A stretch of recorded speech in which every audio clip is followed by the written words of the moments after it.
Hello, and welcome back to Two Blokes from Blighty. Hello. Tim, we just finished up the episode. What did you think? Good episode. We learned about what I did in the week. That was nice. That was fun. That was fun. Yeah, Me mithering customer services. Bothering customer services. Yeah. We also had a stellar presentation. Oh, yeah. Very visual-heavy episode this week. Learned quite a lot about people just beating each other up during sport. Yeah. There was a lot of bench clearing stuff this week. What else did we talk about? Any other highlights? What else did we... Your trip to the zoo. That was good. Trip to the zoo was wild. It was great. Lots of animals. What was your favourite animal you saw there? I didn't ask in the episode. I really liked... They had a snow fox thing, they're cool. And it was very cute. It had big ears. Is it like a fennec fox, or...? I don't know what you're talking about, Tim. Anyway, well, if that sounds good, check out the rest of Two Blokes, and we'll see you in the episode. See you then.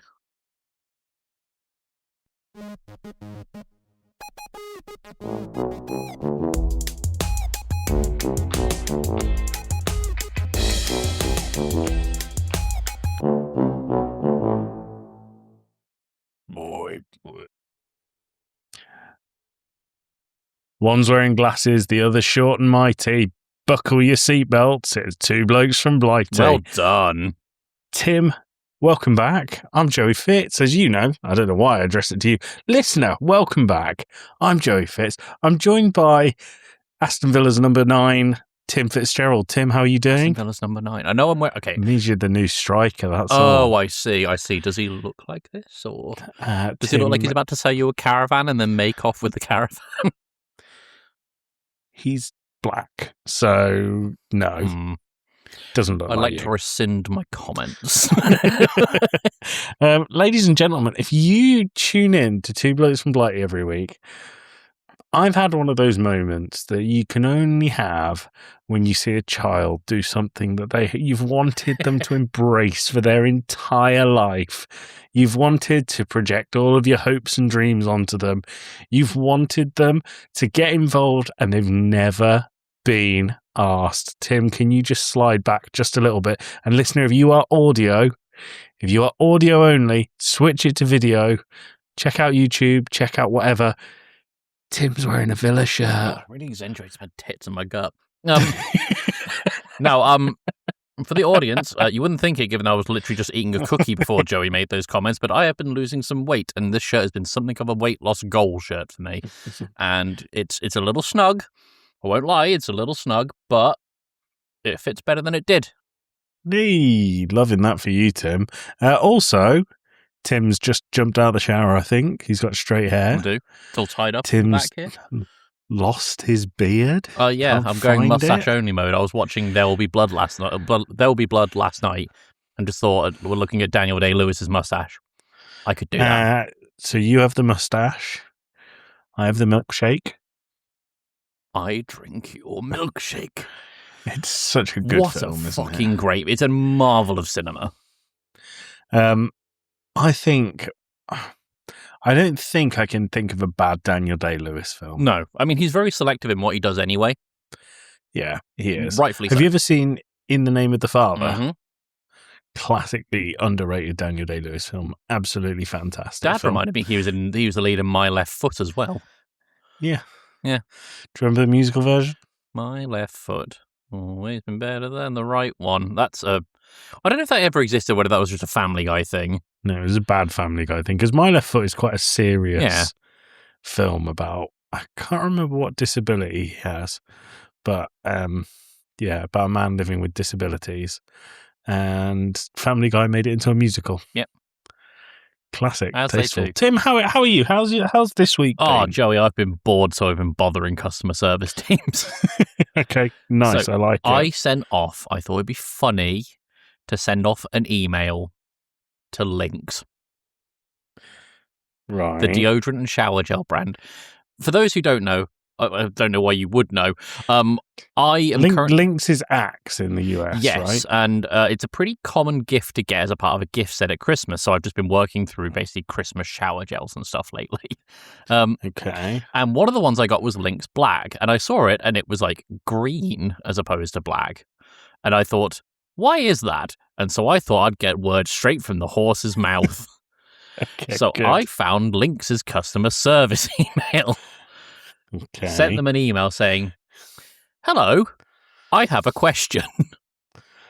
Okay. Why is it called Lynx Black? The shower gel is lime green and the deodorant is like white, brackets, kind of. I thought it might be the packaging, but then most, if not all, Lynx products would be called Lynx Black." There you go. Thank you, Joey. Most, if not all, Lynx products would be called Lynx Black, and no one would know what smell they're getting. I'm sure you can appreciate how much of a logistical nightmare this would be. Looking forward to hearing from you. Confused Tim, age 34. You put age 34. I did. And I Well, wasn't do you know expecting a what's response. That is really funny. But I did get one. Okay. I got one. It's, hello from Lynx. Thank you for your recent contact with us, Tim. Please accept my apologies for any confusion caused by this. You're absolutely right. Lynx Black Shower Gel looks lime green and the deodorant appears white, so the name can be a bit puzzling. In this case, Lynx Black refers to a specific fragrance identity in the Lynx range rather than the actual colour of the products. It's a way of distinguishing this particular scent from others in the lineup, for example, Lynx Africa and Lynx Excite, so you know which fragrance you're choosing, or even though the gel and spray might be a different colour. We'll pass on your feedback to the team. Thanks for getting in touch. Are you going to reply? No. But I am tempted to start just bothering other cosmetic companies, like contacting Dove and asking how many birds are in their bars of soap. Do it, yeah, please. How long did it take for Lynx to get back to you? Less than 24 hours. I'll give them credit. And I've got to say, that's a very professional email for why is Lynx Black actually green when it's shower gel? Signed by a 34-year-old man. That's very good. Very good. I'm impressed, Tim. That's so that's what you've been filling your week with. Yeah, that mostly, to be honest. Okay, cool. Anything else? What else? I've been doing some DLC stuff. I've been playing some games for DLC. Me too. I released our first DLC in more than a month. I know. We've been having a little bit of a drought, but I have, I would say 3 games on the go, but one of the keys I've had to report to our outlet as being broken. I know you say we're having a bit of a DLC drought. I'm going to count how many we have outstanding. Ladies and gentlemen, this is the biggest peak of all peaks behind the curtain. Is your mic in the right spot, by the way? Why, do I sound strange? No, I just couldn't see it in camera and I normally can. It's here. Oh, perfect. You're doing the Daniel Day-Lewis drill. What? From There Will Be Blood when he's sign languaging to his son about drills. Yeah, there's a fucking drill here and I'll smash you to death with a fucking... I was going to spoil the ending then. Tim, we have 1, 2, 3, 4, 5, 6, 7, 8, 9, 10, 11, 12, 13 games in the queue for DLC. So we're not hitting a dry spell. We've not done it. Yeah. Which we need to. So we will. We will. I'll get mine out. They're for all like coming out on next week or time. something. They're all coming out on time. You don't have time for next week, Tim. No, I know. One of them's due out like the beginning of next week, I think. Yes. Yeah, that's fine. I'll be there for that one. I'm good on plates on that one. So look forward to that. You know what's already come out in the past, Tim's episode on Door Kickers. Yep. Because I mean it is out now, so you can say. Yeah, have you played Door it, Tim? Kickers too. Yeah, I put about 4 or 5 hours in. What did you think? It's good. I'm not any good at it, but it's good. I don't know why I volunteered for this one, because while I enjoyed Door Kickers 1, I was terrible at that as well. I think so. I looked at this one. I thought I would go for it at first. This is one of those where the developer said, "Yeah, well, you can have a key regardless." So we didn't have to apply for this one. Mm-hmm. The developer said, "This fits with your stuff, so we'd like to offer you this key." Yeah. And I looked at it the first round it came out, and I thought that looks really interesting. But then I saw the name Door Kickers, and I just thought that is such a bad name for a Door game. Kickers is great though. Yeah, like the game, the concept. What I'm literally doing here is judging a book by its cover, but the name is a bit silly. Yeah, isn't it? It's like, what do you do in the game? Kick doors. What do you do in Tony Hawk's Skateboard? Skateboard. Kick flip. Heel flip. Yeah, but if it was called Kick Flippers, like that'd be pretty cool because it'd be like a seal. Do you remember that game on the PS1? Do you remember? Do you remember that game? Do you remember this nostalgia? Do you remember, Tim? Do you remember that game on PS1, Thrasher Skate and Destroy? Yes, I do. So Joey and I played a lot of Tony Hawk's when we were growing up. And then I got Thrasher Skate and Destroy, which I know people love. I'll be honest, I didn't get it. It was just clunky compared, wasn't it? And like people really rave it. And I like the spin system, I think, from when you spin. Do you know what was better than Thrasher, not as good as Tony Hawk? Airblade. Airblade was the shit. It was like dripping in 90s ooze. So I was listening to an episode of Gaming Views, which you should do as well. Not you, Tim, the listener. I know you listen. They are regularly my commute to work. Well, every Tuesday, I would hope. But I was listening to one of their episodes about I think it was about the PlayStation 2. It was a while back now. And they talked about Airblade, and it just unlocked this memory for me. And I was like, that was such a cool game. Do you know what soundtrack I occasionally put on? It's not Airblade, but it's like Airblade adjacent. Is it? Oh, let me guess. Is it the inline skating one? Not aggressive inline, no. Oh, I don't know. Did you ever play Jet Set Radio Future? No, I never played it. I've heard it's really cool. good. It's like the definition of like late 90s, early 2000s cool. No, really? Which is like exactly my kind of cool. Do you know what I saw in a CEX the other day, which will unlock a memory for you? Go on. It was on the Nintendo 64. Was it Tonic Trouble? Not as good as Tonic Trouble. Okay. The only thing I really remember about Tonic Trouble is you drank an energy drink and then turned into this buff dude called Superhead. Yeah. And he used to go, yeah. Yeah. Not Tonic Trouble, although I do have very fond memories of Tonic Trouble. That one memory is the only fond memory I have. Snowball Kids. Oh, hell yeah. Snowball Kids was good. I just remember they all had massive noses. Well, do you remember there was the cheat code to unlock the Golden Shinobi Racer? Yeah, so stupid. Pass. Don't know why you did that, but it was cool. It was a very good game. I really liked those Nintendo games. I think so. I'm not going to go into loads of detail, but we're going to make small tweaks to the podcast going forward. You'll still get your weekly content. It's not changing. You'll still get, calm down twice before weekly. You start crying, audience. Do you need tissue? I don't have one. Fuck off. It would be weird. I can't hand it to you through your listening device. If you've got tissues coming out your speakers, get it sorted. Sort out your own tissues. We're going to make a small change, but it's not to Two Blokes. Two Blokes is staying the same. I'm enjoying this format. I was going to call it the new format, but this is the second season we've done it, and it works. It's good. I like this one.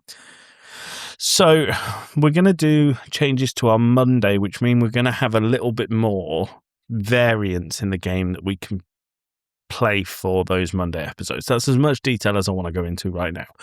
But what I'd like to include in that is more classic games as well. Yeah, because we have a lot of modern emphasis, I think, which is fine. Yeah, like people want to know what modern game titles are like, especially if they're interested in them. But like I've talked about this before on fucking some episode. I think it might have even been a Two Blokes where we did a whole thing about the games that made us and what games really influence us. And I think it was the first episode of this series. Oh, perfect. So just, being able to like look back at the games that were important to us, I guess by extension, the games that are important to the development of those games would be interesting. Yeah, definitely. Yeah, definitely. I think that'd be a really good change to make and one that we should do. Yeah. Tim, I went to a zoo this week. Oh yeah. Hell yeah. Tell us about it. Went to All Things Wild on Saturday. It was wild. Oh yeah.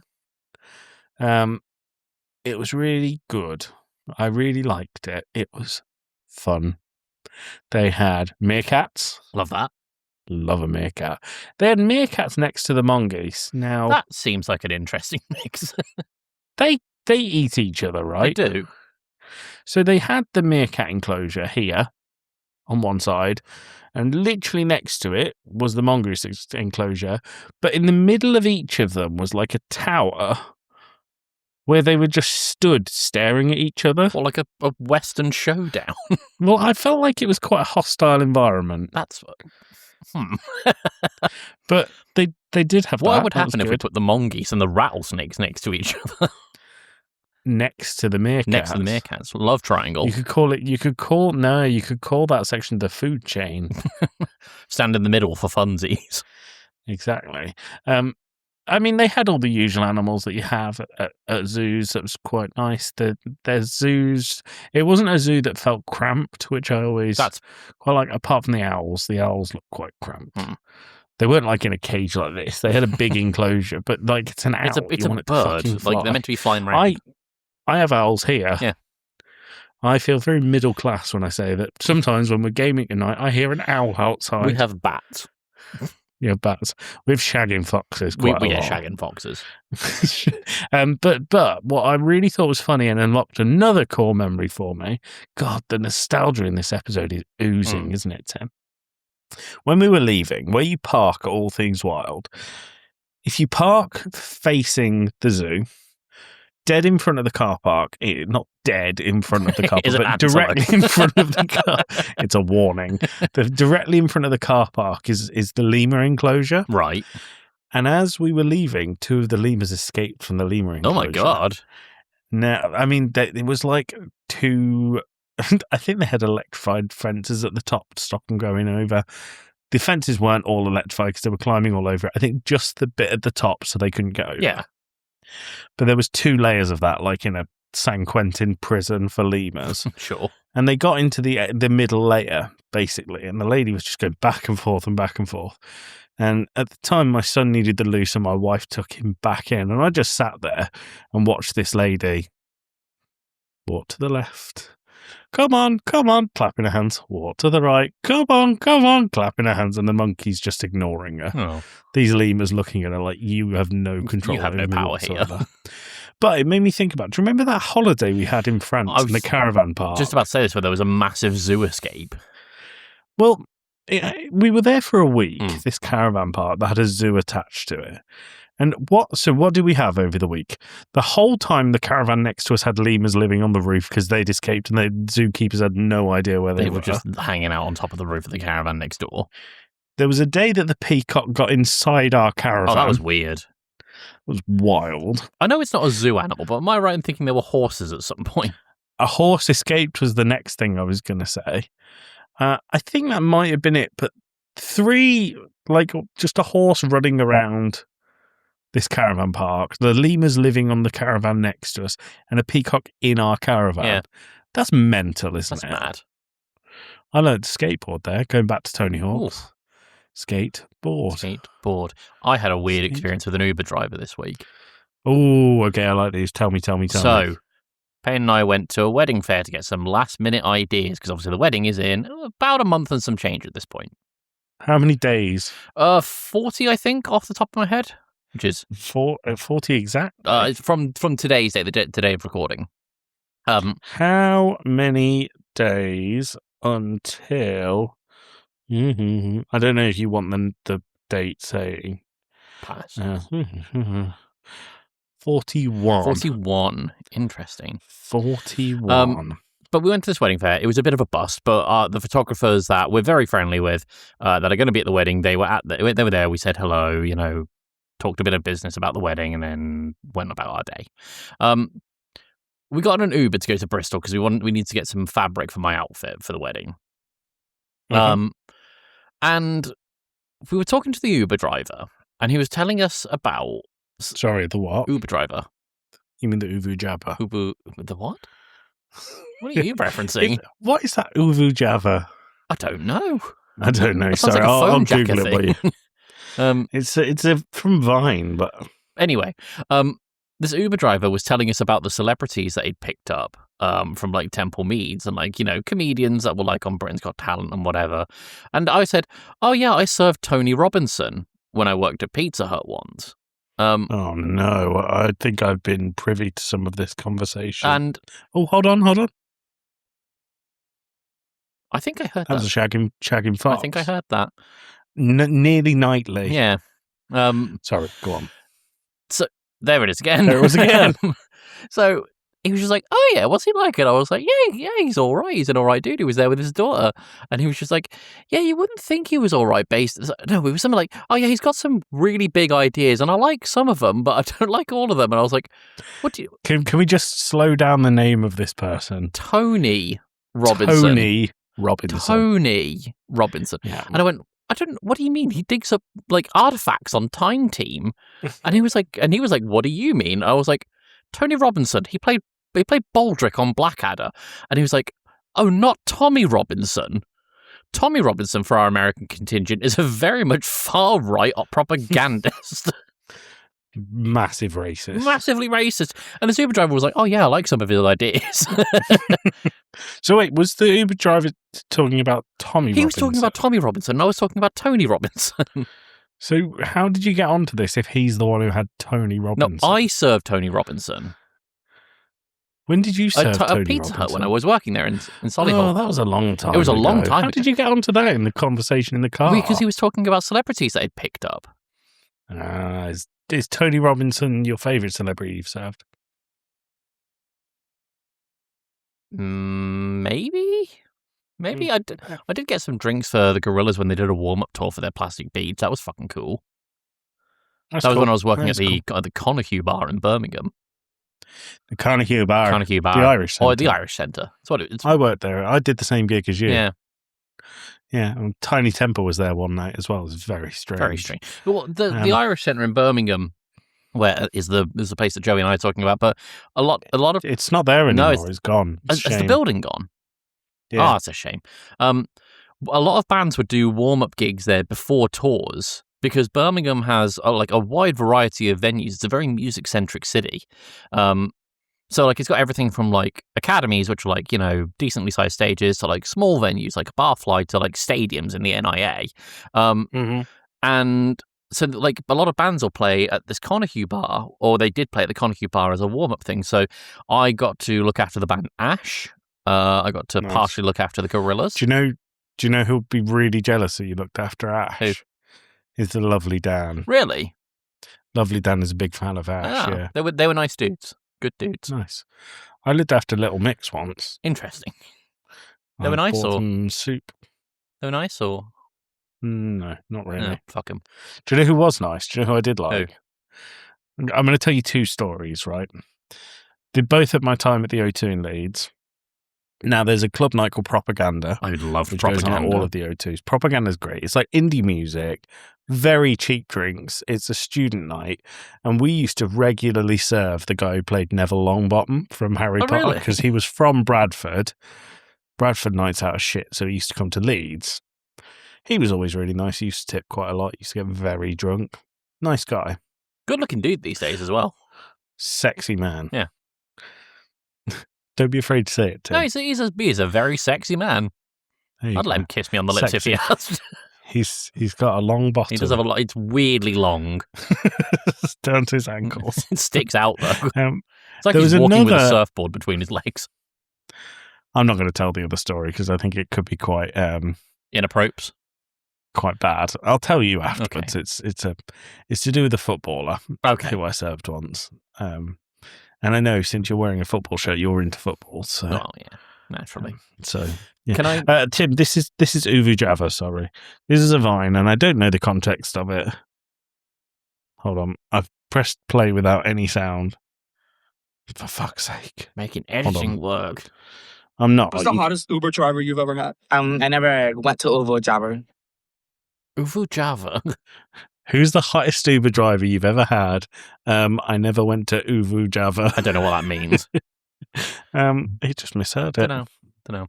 It's a bit. Is that a weed kind of humour? Is that a weed? Yeah, it's all Vine humour. Yeah. Peak. Sorry, Tim. Carry on. It's the hockey alarm. Nah. Some fantastic hockey this week, particularly Tampa Lightning versus the Sabres. What a fucking game! Is that the game that you sent me the highlights of? Yes. I didn't get it. Oh, just... let's talk about this, right? Yeah. So, you, Josh, Alex talk a lot about hockey. I'm absolutely fine with it. I had a little bitch and a moan about it the other week. I actually don't mind the conversation. I quite like that you guys are into sports. Josh, I know is anyway, but you and Alex, it's quite nice to see you into sport and having a team and being invested. Kind of, it's good. It's good to see. You sent this highlights reel. It's about 15 minutes. It's quite a long highlights reel. Very good game. Okay. I watched the first 8 minutes of that highlight reel and I saw 3 goals. Okay. Fair enough. What I also saw was about 12 fights. Yeah. I felt I could not understand why that was a good game because whilst I really appreciate the goals, particularly, I think it was the third goal, was a wicked slap shot that went across the goalkeeper's front, banged into the top corner of the net. Looked very impressive. He was surrounded by a lot of people. It looked like a really tricky thing to do, and I thought, bloody hell, that was a good hockey, right? One good hockey. But I couldn't get into it because there was no flow to the game, because every time they'd be like, drop the puck, start the game. Oh, look, someone off the puck is punching someone else in the face. And then they'd stop it, let them punch each other in the face until they fell over. And they go, right, it's time to restart now. Drop the puck, start the game. Immediately, someone's punching someone in the face. And I'm like, if I wanted to see this, I would watch UFC, where they go there with the intention of punching someone in the face. I don't understand where that falls into hockey. And I think if it was like it happened once every 5 or 6 games, there was a bit of a fisticuff. Oh, look how into it they are. But this, I had to turn it off after 8 minutes because I literally think 6.5 minutes of that 8 minutes was just people punching each other. And I thought, where's the fun in this? I mean, it was always going to be a particularly choppy game. Like the Sabres and Lightning have been neck and neck throughout the entire season, and the season's wrapping up, and tensions are high. Tensions are very, very high. So, why is a lot of fights in hockey? Why does that make it a good game? The fights don't make it a good game. They make it an entertaining game. The goals is what make it a good game, though. The coordination between the teammates is what makes it a good game. The situations that result as a result of the fights, the power plays, the 5v4s, the 5v3s, etc. But you said, you sent those highlights and said, holy shit, this game, 15 goals, no problem with that. So many fights. And the implication there, the insinuation there is so many fights means good game. Well, so many fights, like I say, leads to interesting scenarios. It's like I say, it's not the fight itself. It's because what I've seen is they go punch, punch, punch in the face. Referees goes, no, naughty, naughty, and then they put the helmets back on and carry on like it hasn't happened. They don't put the helmets back on. They go in the sin bin for 2 minutes normally. So normally hockey is 5v5 plus the goalie, so a total of 6 on the rink per team. And if a player is in the sin bin, let's say for 2 minutes, because hockey players are on the ice for maybe 20 to 40 seconds at a time at most, because it's just full on sprint all the time. Those players, again, they effectively can't swap out one of their players for a good 2 minutes. It's going to knacker the players out, so they have to get really defensive and really strategic. And so if there is multiple fights going on, there's multiple situations where there's interesting defensive strategies, interesting offensive strategies. Okay. I'll be honest, I'm not sure it's a sport for me. Sure, yeah, no, I get it. Which is fine. And I will go and I will try it in person sometime. In person, the atmosphere is electric. But to me, there feels like too much of an emphasis on the punching each other. I get it. I don't think if you could punch someone in the head in football, I would enjoy it. I get it. Although I do have to tell you, do I show you the video? Is it going to get us in trouble again? Might get us in trouble. Let me see really quickly. There was a match in Brazil. Okay. That ended in 23 red cards. Jesus Christ. Is that a record or? I don't know, to be honest with you. Football was 12 aside, no? Well, it is, but then they started sending off managers, coaches. players on the bench. If you're a manager, you can get red carded, sent to the stands. Interesting. I did not know managers could be red carded. Yeah, managers, coaches, everyone. Fans. Loads of people can. I'm trying to find it. Fans can't be, I don't think. Fans can be ejected by the ref, though. Can a ref be red carded? No. No, but I would like it if they could. That is something I appreciate about hockey, is you can get sent to the sin bin for arguing with the ref if you think it's a bad call. Well, you should in football, but refs are a bit gutless and don't. No, like refs in hockey will treat you like a petulant child, and just like there's great points where the refs are mic'd up and they're just like, go to the box now. Hold on, I am going to find it and I am going to show you. Okay, so it's a 2-minute video. Tim, you are editing this. Keep in as much or as little as you want. I'll put in a tiny bubble in the corner. Just the smallest bubble with no sound whatsoever. None. So I just need you to, just talk over it and tell me what you see. For anyone who's listening, we've done this before with football, right? I think so. Okay, so we have got a bunch of S's around the arena, and it's Crew versus Cam. I can't remember what the team. Cruzario is one of the teams. So here we go. Right. This is the passenger play. So that's a save by a goalie, and then a trip into a goal by someone, and then they have. Oh my God! He's kneeling on his face, and now he's rolling around. Yeah. Wait for it. Yelling at the play. Oh my God! Are we getting into fights? Oh yeah, that's a big fight. Oh my God! Slammed him into the. Does that count as a goal? No, it doesn't count as a goal. The play had stopped. I see. Oh my God! It's a full. You never see bench clearing brawls in football. What? Is there like a heated rivalry? The thing is, Brazilian football is. I don't think this is a right. It will be now. Brazilian football is bonkers. Right. Yeah. Right?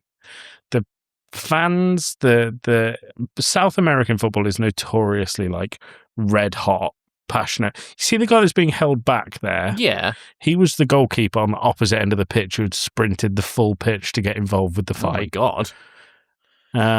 And so it's someone in a red bib just slaps someone else. Yeah, the red bibs are the subs. Okay. Do you see what I mean here? Well, it's a bench clearer. There's another fight happening. This goes on for 2.5 minutes. Jesus Tim. Christ. They're just this guy here. That was a kick. Number 7, who's punching someone now, is a guy called Hulk. Hulk? He is one of the strangest men you've ever heard of. He had an affair with his own cousin and now is married to her. Interesting. No, and then was married to her. She had a daughter by another man, and now he's married to the daughter. Not on board. I think that's right. I'm going to say allegedly because I'm not 100% sure, but it's something along those lines. Have you heard the song "I'm My Own Grandpa"? No. It's this guy talking about it's completely fictional, but it's I should hope so. But it's this guy being like, I married this older woman and she had a daughter, and my dad married the daughter, but because I'm my father's son and I'm married to the daughter's mom, I'm my own grandpa. Wow, that's interesting. I mean, hold on. There is another one from this weekend, and I did just say to you, like, I don't like all the fights. I like this comment that's on the screen at the minute about all those fights that are happening in the football, saying, for anyone interested, this is what teaching kindergarten is like. That's good. So this is the Old Firm derby. Now, the Old Firm derby is Glasgow versus Glasgow. It's Celtic versus Rangers. Okay. When these two play each other, you just stay out of the city. Right, okay.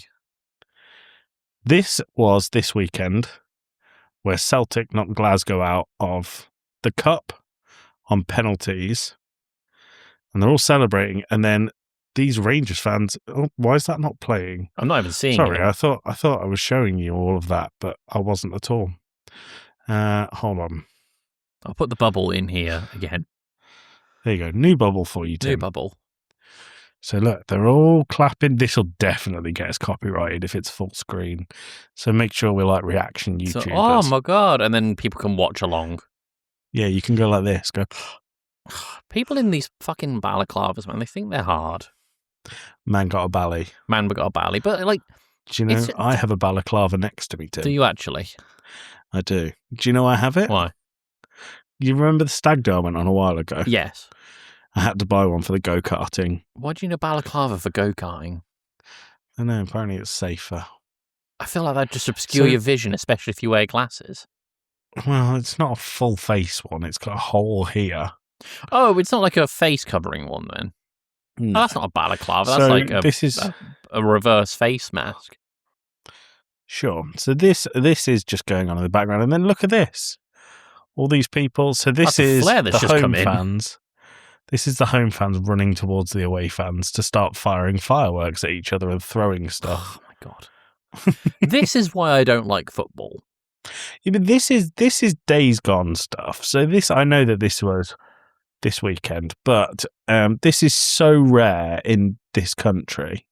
I would say, well, I've never seen any fights between home fans and away fans when I've been at the football.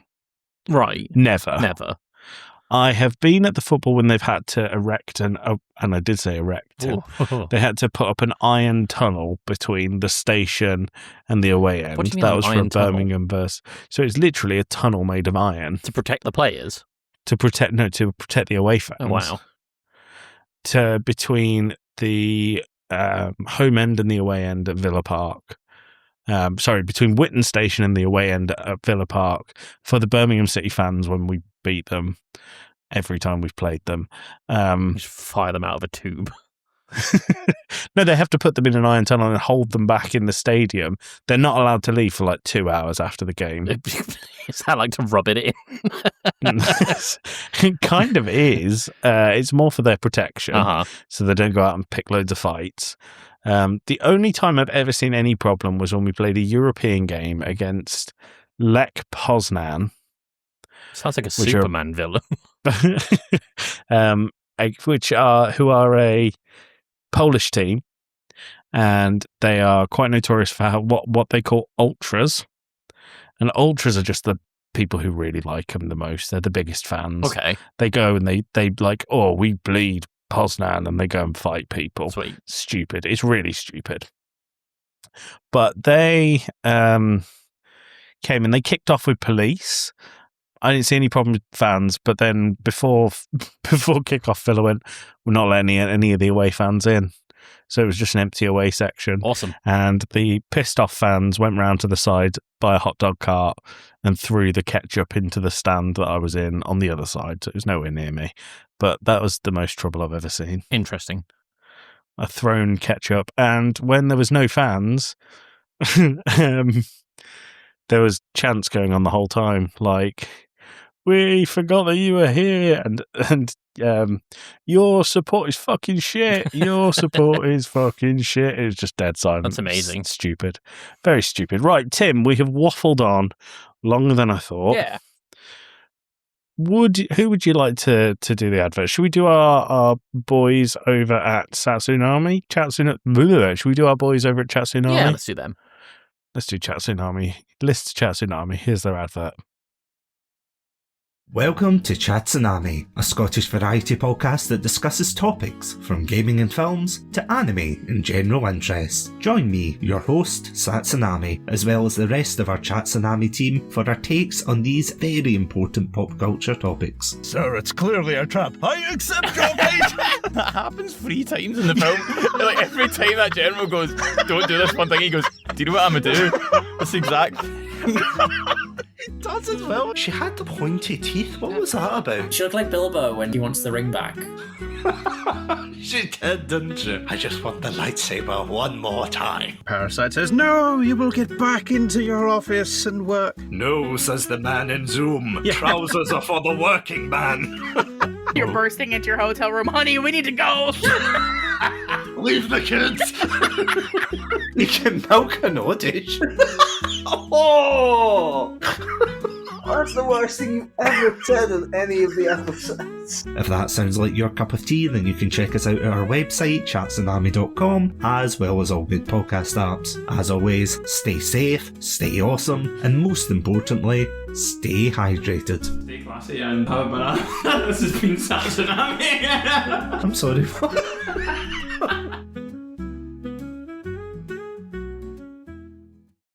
Do you know, this isn't to detract from Chat Tsunami at all. I used to listen to another Scottish podcast called Two Good Boys, and they stopped doing the podcast many, many a year ago. And I find that whenever I miss Scottish humour, Chat Tsunami are now my go-to for a replacement for Two Good Boys. No. It's just the most... I'm not going to call it nonsensical, but like it's the kind of like 3 a.m. Discord chat level of humour. Oh, I think that's some of the episodes for sure. But like, I really like Satsu's themed month. Yeah. So, it's good, and I'm really looking forward to hearing what Satsu thought of. Yeah, I know they've been playing the new Resident Evil. Yeah, with Hot I Leon. heard really good things. No spoilers. I've stayed so far away from spoilers. I'm going to get the game soon, I promise. But yeah, I've just heard that they really, really like it. So looking forward to hearing more on that. Tim. Yeah. This week, we included a strange one in our plan for Two Blokes from Blighty, and that was us to redesign the Olympics. Yep. I mean, I don't know why we did I think it. we came up with it because the Winter Olympics were one when we were planning it, but we didn't think about when this episode would actually come out. So there are Olympics, people. They are a thing. Every 4 years. They happen every now and then. And then there's the cold Olympics, where they do the cold things. And we're going to redesign it. Tim, have you focused on the Olympics or the Winter Olympics? I focus more... It's not really prevalent either way in what I've done, but I was more thinking about the regular Olympics. What about you? Okay, me too. That's good. Let's do that. So we've broken it down. We're going to do like a new name for it, where it's set, an opening ceremony, 5 events that are going to be included, a major way that we're going to change the Olympics, who's in attendance, and a closing ceremony. And that's how we're going to do this. Tim, I'm going to make notes as we go, because I think we will do that thing that we tend to do where we vote one or the other, and then we come up with our ideal Olympic ceremony. Does that sound okay? Sounds fine. Okay, great. Tim, talk to me about the name of your Olympics. So, I have a presentation. Well, you're editing, so that's fine. Okay, I'm just going to... Do you want to do all of yours at once? I'm going to do all of mine at once, unless you want to go first. Well, in that case, let me do all of mine at once, and then your presentation can be the show-stopping finale, Fantastic. right? Okay, so I thought the Olympics is a name. Certainly Sure a is. name. It doesn't actually say what it does, right? And in this modern day lifestyle we lead, you don't want to leave anything up to ambiguity. You want to know what it is. You want Ron Seal. It says what it is on the tin. So we have the International Funny, Runny, Jumpy, Kicky Throw Games. I love it. So International Funny, Runny, Jumpy, Kicky, Throwy Games. I feel like you can't have any confusion. You get exactly what you're given. Like you know exactly what you're getting with it. Exactly. Yeah, it's good. And I thought my ideal Olympics. So you don't want to do sport where it's too hot and muggy. You don't want to do it where it's too cold and you've got to wear 2 extra layers. You don't want any sport in balaclavas, Tim. No. So I Googled where has the perfect temperature in the world, the perfect climate. Where do you think it came up with? It could be something like Birmingham. But it's certainly not Birmingham. San Diego. Okay. All right. Yeah. So I've chosen San Diego. Perfect climate, low-ish rainfall, although our one experience of going to San Diego. And I've been a couple of Mine, anyway, you've had twice. My one experience of being in San Diego, they had record rainfall and there was actually a state of emergency. Yeah, tropical storms. So, San but that's Diego. okay. I can take it on merit that it's genuinely quite low rainfall. So I thought that would be good. And then there's loads of space, like the military base and the water around there for water events. And it just sounded like a good time, right? As a counterpoint to your argument, didn't they famously film the movie Some Like It Hot there? This is Some Like It Mild. Okay, right. So that's good. So the opening ceremony, Yep. I struggled with this, Tim. It was my idea and I struggled with it. So I thought about a few things. What's made fun opening ceremonies in the past? And what do they want to do? They want to, like, say, this is that place. Yep. Right?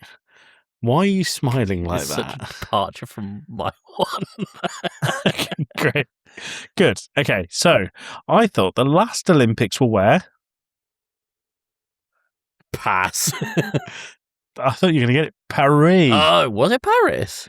It was Paris. Damn, okay. Tim, what was the coolest part of the opening ceremony? Was this where people were taking a shit in the Seine as a protest?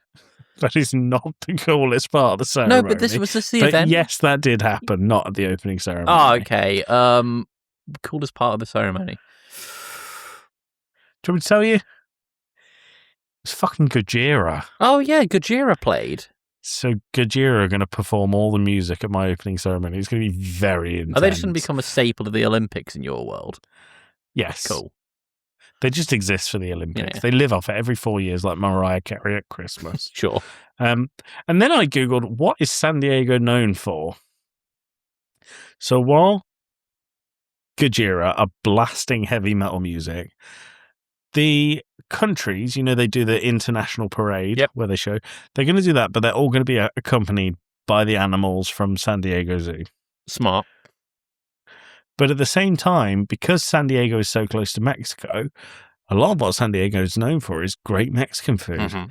So tacos will be shot out of a cannon over the audience, causing and this is what I wrote word for word, causing a yummy frenzy. A yummy frenzy using the tacannon. The tacannon, but also don't forget there's loads of animals around. So they might want yummy tacannon food as well. Sure, yeah. That might be a bit Bedlam-esque, but we'll see. Any questions? None so far. I have no notes. Good. 5 events that are to be included. Yep. These are all ridiculous. Okay. Number 1, the horse long and high jumps. Oh, right, okay. When you said... It's not long and high jumps in one motion. They have a long jump. They have a high jump. Yes, but when you said 5 events, I thought you meant like 5 actual events that are real, not ones that have been made up for this. Okay. Number 2 is live pigeon shooting as opposed to clay pigeon shooting. Yeah, I mean, it's easier because with clay pigeon shooting, you just wait till it lands on the ground and then bang. But also, this solves any pigeon infestation in San Diego. Smart. You're welcome, California. Number 3, solo synchronized swimming. So just swim dancing. Yeah. All right, good. Number 5, curling. It's not a sport, you're right. Well, no, but it was good fun at the Winter Olympics. Because Canada blatantly cheated. Double touched it, and there were so many curling experts on the internet that I just did not know existed. My favourite thing was the Canadian reaction to being accused of cheating, and he was like, "What's your fucking problem?" Yeah. And I thought that's so not Olympics or Canadian. It's not very in keeping with the spirit of Canada. It's not. I expect better of and you. Number 5 is competitive poodle clipping. Okay. So what did you say to me when I started listing horse long and high jump? I was expecting real events. All of these are events that have been included in previous Olympics. No. Yes. Professional poodle clipping. Yes. There was another one that was art. Fuck off. Deadly serious. Art was included. That's terrible. Yeah, any notes? I mean, if they're real, I want them all back now. Yeah. I mean, there was also, so there was art, there was professional poodle clip. I can't remember any others, but there was some bonkers. I want to see some sort of Super Olympics where they bring back every event that's ever been. That would be good. I like It lasts that. 8 months. Yes. Now, I thought of one major way to improve the Olympics. Go on. For every gold your country wins, for subsequent events, the competitor representing that country has to tie a limb behind their back. Interesting. So if you win a gold, let's say you could do an arm. So hang on, if I win a gold in art, right, to give an example, does someone in the gymnastics have to tie like a leg behind them? Yes. Great. And the thought here, right, it's not just a silly idea. It is it's a really fucking stupid idea. But the thought here is, you often see these leaderboards and it's like China, 55 medals. And then you see, I don't want to pick on a country, but Montenegro, 0 gold medals, 1 bronze. Yeah. And I think if you did this, it'd be quite a good leveler. You get to see like countries that have never won a gold medal win a gold medal. Yeah, okay. That's pretty cool, right? That's pretty neat. Okay. And then I took this one the who's in attendance. I went quite serious with this. Okay.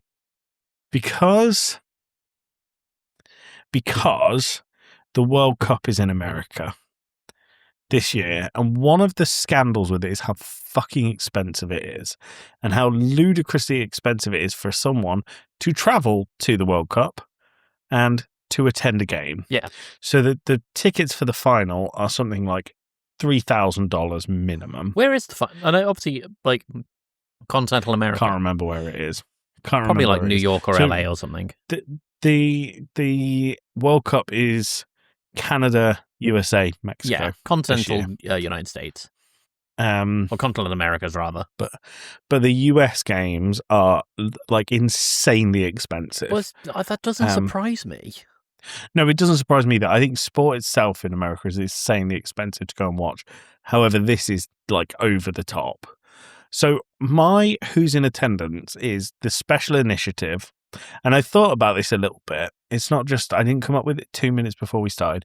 This is, all tickets are free to everyone. You apply for a ticket ballot service. And when you log on, you say, my name is Tim, and these are the 5 events that I would like tickets to. And you're entered into a raffle. And then you get the ticket for nothing. And this, I thought, well, actually, that could be bad because the Olympics need to make money. They need to do something so they can pay people to do it. And I thought that this initiative would bring so many eyes to it that the IOC, who fund the Olympics, can use it to help push more and more sponsors. Okay, yeah. So use sponsorship to pay for the tickets. I like that idea. So that was my idea for the who's in attendance, everyone. And then my closing ceremony, I kind of lost the plot and couldn't think of anything. Think of anything serious. So I have, and I'm going to read this verbatim, okay? Mm-hmm. Tattoo playing all the things she said over and over and over and over. Why? I don't know. They're Russian, so it's nothing to do with San Diego. But I think I had the song in my head earlier today. In my head. You know, that's not the song. Is it not? All the things you said. All the things you said. Yeah, no, it's that one. Okay, ignore me. Running through my head. And then you got to go, this is not enough. I thought you were going to go into This Girl Is on Fire. And you could do that. That's fine. That's what they'll do when they're rounding it out. Before 5 more. That's the last all the one. things she said. Yeah, so it's over and over and over and over and over and over and over. 7 overs. It's like cricket. Good. More sport. There you go. More sport. Sport pod. Sport pod. Sportcast. Think of anything. Sportcast is the most chat GPT name for a sports podcast. Sport? Yeah. Why sport? Because it's a portmanteau of podcast and sport. No. It's bad. Do you know when I first heard about portmanteaus? Go on. I thought, I didn't know what they were actually called, but a podcast I listened to, a football one, plays a game with portmanteaus, but there's a manager called Antonio Conte, and their game is called Portmantonio Conte, which I think is really That's funny. clever. But I thought a portmanteau was called a portmantonio. So I said to someone at work, "Oh, you know those portmantonios?" And he was like, "You mean a portmanteau?" I was like, "Shut up." Yes. So that's my Olympics, Tim. Good. I like it. Any questions? Any worries? Concerns? I mean, I have some worries about the opening ceremony and the behaviour of the animals. Okay. But other That's than that, fine. nothing. It's day one. There's loads of time to get good press after that. Oh yeah, I'm sure they will. Yeah, Sure they good. will. Just don't put the mongooses and the Meerkats meerkats next to each other. Yeah, nice. Okay. Presentation time. Presentation. The Olympics is boring sometimes, and I want to change that. Is what I've called Well, this. you didn't call it that. You called it the Olympics can be boring, and I want to change that. Yep. But you only underlined the first two lines. Yep. It's to get your attention. Good. Okay, cool. Right. So, Joey, this as a part of this Olympics rebrand, right? Because it's mostly a rebrand. This. Okay. There's a few stages of it. You know, we've got starting a new name. Where's it gonna be? The Olympic opening ceremony and the events that will include in the Olympics.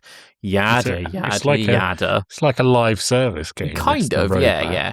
The first thing that we need to do is pick a new name. Because it's what everyone's going to talk about. Everyone's going to go, did you see blank last night? Referencing what will become, what the Olympics will become. Okay. And I threw a few names around. I've got the Bro-Olympics. I've got the Ro-Olympics. I've got the Undergo Olympics. I've got the How About No Olympics. Wow. And I thought, no, these won't do. The Bro-Olympics isn't very inclusive, and the Ro-Olympics is over-centralized on rowing, and the Undergo Olympics is a mouthful. And the How About No Olympics means, look, it just doesn't exist. It just suggests that it doesn't exist. So I looked at these, and I really ummed and ahed, and then I had it and saw it. Bruh. It's an acrostic. It includes everything, right?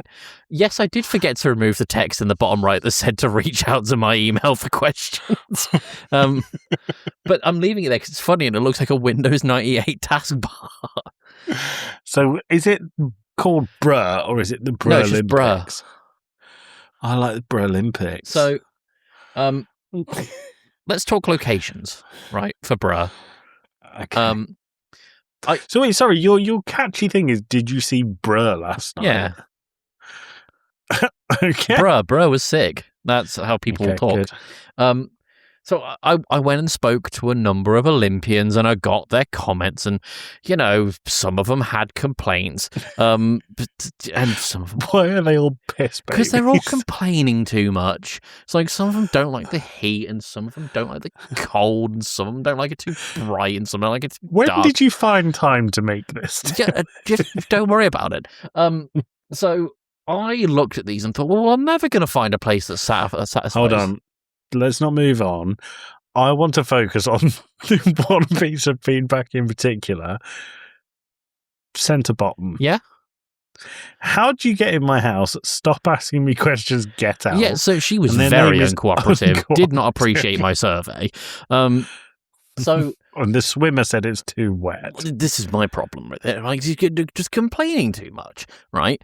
So I looked at these and thought, I'm never going to find a common middle ground between all these people. So I had an idea. We'll do everything, all right? Whatever country is in last place will pick where the next event is. And this could be the desert, the Arctic, space, the New York subway, Waffle House.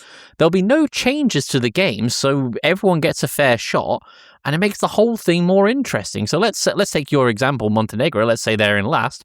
They could pick something that massively advantages them in the game. What did you Google to get this picture? This was the image that came on the slide. Okay, This is where the idea for the New York subway came from. cool. Okay. I imagine she's watching the game go by, but it looks like she's been hit by the train. No questions whatsoever. She really looks like she's been hit by the train. But hang on, there's a question with this. What do you mean the Olympics have multiple events on at the same time? How can there be a next event? Glad you asked. Shut up. I'm getting to it. All right. Good. Look at this awful scheduling nightmare. This is the Olympics, and it's Where did you find this? This is I made this. This is my own research. So there's a Tim, I told you this subject about 3 hours ago. Yeah. You were at work. Yeah. When did you have time to make this? So the whole point of this is, Team GB have got to be here, and Dave the Bulldog Geese has got to be doing the javelin at this point. Oh, hold on. Why? So Team USA is just made up of our friends at Talking Smack. Yep. And rowing lasts a full 2 weeks. It's 1,000 days, according to the schedule here. But that's two weeks on your thing. Well, that's because it goes off the chart, you see, right? Ah, okay. So, horrible scheduling nightmare. 1 million people have got to be 1 million places all at the same time. So, I do have a fix for this, which is that there is one athlete per team. This is how we fix the Olympics. No one cares, and I'm reading off the slide here for the audience, no one cares if there's an athlete that's really good at wheelchair, badminton, gunfight, gymnastics, because it's way too niche and only like 5 people on Earth do it. But if you have one athlete per team, countries would not only have like a champion athlete, which is a great title, but they'd save money on uniforms, travel, accommodation, training materials. If you look, I have a diagram on the left. This is Barry. Barry isn't the Olympian. He just didn't make the cut. He tried for the Olympics, but he was only good at wheelchair, badminton, gunfight, gymnastics. So he's now forced to watch real Olympians on his commute to work. This is fucking mental. I love it. So, yes, there's a lot of excitement in the Olympic Games here. Sorry, not the Olympic Games. There's a lot of excitement at Bruh. Bruh. What happens with the opening ceremony? I'll be honest, it's going to be expensive to get these people round to different venues at the last minute with flight and accommodations and possible venue adjustments and shipping equipment. So in order to save money, we're having a Zoom meeting for the Olympic opening ceremonies. And athletes will play games like Kahoot and Jackbox and Drawosaurus over Zoom, and the losing country will get to pick the location of the first in-person game at the cost of being bottom of the table. Is there a prize for the opening ceremony? No. How can you be last in the opening ceremony if there's no winner? Because it's more about picking the loser so they can pick the first in-game event. So do people intentionally sandbag themselves? Well, not necessarily, because if obviously the better they do at Kahoot and Jackbox and Drawosaurus, which are now official Olympic Games, by the way, because of this opening ceremony, the higher on the table they are. They've got a points advantage. Because there's only one athlete per team, there's only one set of medals to go out. I literally asked, is there a prize for these games? And you said not no. for these ones, but for overall. So who will be there, Joey? Let's think about who will be there. I've come up with a very competitive ticketing system, right? Okay. Wherein we sell exclusively to scalpers. This will create a reverse bidding war where scalpers are forced to compete to get the highest price that people would pay while also being below other scalpers. Right? This creates two possibilities. Scalpers either don't sell tickets and they have to go to the games, which costs them flights and hotels and visas, or people who actually want to go to the games can haggle between scalpers to get a ticket. Okay, cool. And then I didn't have anything for point 3, so I just filled it with question marks. Good. Any questions? Millions of questions. Yeah. What's wrong? What's wrong with Bruh? Why is this not why the Olympics is done? Why should be on the fucking committee? What if someone gets an injury in the first? They are out. That whole country's done for the games. But does that mean that they're always bottom of the leaderboard and therefore will always choose the venue? No, they'll just be DQ'd. Shot like a They'll be horse made to to fly glue. at the third. Okay, good. No questions then. That answers everything I had to answer. Tim, which one did you prefer? I really like the name of your Olympics better than Bruh. Okay. I think your opening ceremony had a lot more thought put into it as well. Than a Zoom call with Kahoot. San Diego for known for. I prefer my game system where it's one athlete. I think Bro wins, apart from the name. Runny, jumpy, kicky, throwy games. Yeah. Runny, jumpy, kicky, throwy games is fantastic. And it rolls off the tongue, as you just found out. Well, I was able to do it off rip. Runny, jumpy, kicky, throwy games. Yeah. Yeah, Would you buy from a scalper? Oh, no, I forgot the word funny. The old FRJKTGs. I thought it was going to spell something for a second then, like freaky. No, the freaky The games. freaky games. Yes, I would. I would buy for the 100th event just to see hollowed out husks of men trying to try to fucking hammer throw after hundreds of days of consecutive competition. Yeah. I don't know why I'm not on the committee yet. I hope you're proud of your. I'm very proud of this proposal. It's very good. Good. It's very good. Tim, you win. Congratulations. Your prize is that you get to host next week's Two Blokes from Blighty. Fantastic. Tim, anything else you want to say? Wait, I'm missing a slide. Oh, No, God. I accidentally deleted my prize slide and the closing ceremonies. I can tell you about it, Just though. tell me. Okay, Yeah, just tell so me. You've already won, so this is happening. This is a victory lap. So the closing ceremony is made up of 3 parts, right? Right. There's the medals, duh. And obviously everyone who gets top 3 placements gets a medal, and that's it. So we've saved money on medals. Mm-hmm. Then all the athletes that are still with us are gather around and we watch a blooper reel of the events. Okay, so it's just mass humiliation. Yeah. Good. And then the winner, the one who gets the gold medal, not only gets a wish from the UN, because all the other countries have competed as well. But the thing is with this wish, I didn't want people to go mad with power, and I didn't want it to be about the prize. I wanted it to be more about the sportsmanship. So the wish has to be, and I've written just the words within reason. And also it's limited to $50. Okay, cool. Good. That seems like it's worth the hundreds of days of grueling. Well, they're probably going to get sponsorship for life and being like, yes, I was the gold Olympian for 2027. It's a little bit Hunger Games, isn't it? Well, no, because I'm not starving them and unleashing werewolves and fireballs from the woods. Yeah, okay. I Fair might enough. do that to Tim, spice you up win. one year.